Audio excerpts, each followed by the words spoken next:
குலுக்கல் பரிசு. அதாவது இந்த பிரைஸ் ஸ்கீம்ஸ் இருக்கு பார்த்தீங்களா?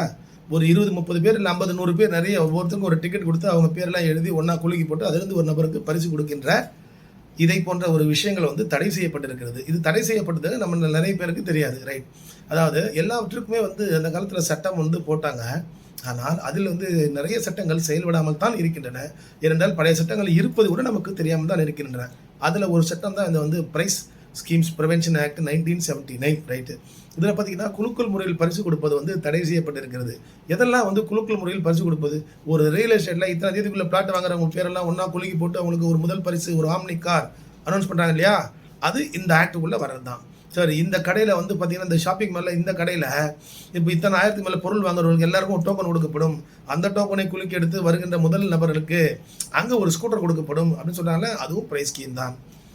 இதே போன்று இருக்கக்கூடிய இந்த ஸ்கீம் இந்த மாதிரி விளம்பரங்கள் நம்ம வந்து பார்க்காதே கிடையாது. இது ஜவுளி கடையிலிருந்து, காய்கறி கடையிலிருந்து, மளிகை கடையிலிருந்து, தீபாவளிக்கு ஃபண்ட் பிடிக்கிறான் பார் அவன் வரைக்கும் அது இந்த குலுக்கல் ஸ்கீம் வந்து பரவிக்கொண்டு தான் இருக்கிறது. இது 1973 தடை செய்யப்பட்டது. இதற்கான தண்டனை இப்படி வந்து ஒரு குலுக்கல் ஸ்கீம் இந்த மாதிரி ஒரு ஒரு குலுக்கல் ஸ்கீம் வச்சு நடத்துறவங்களுக்கு 3 வருட சிறை தண்டனை அந்த சட்டத்திலேயே சொல்லப்பட்டிருக்கிறது. ரைட்டு.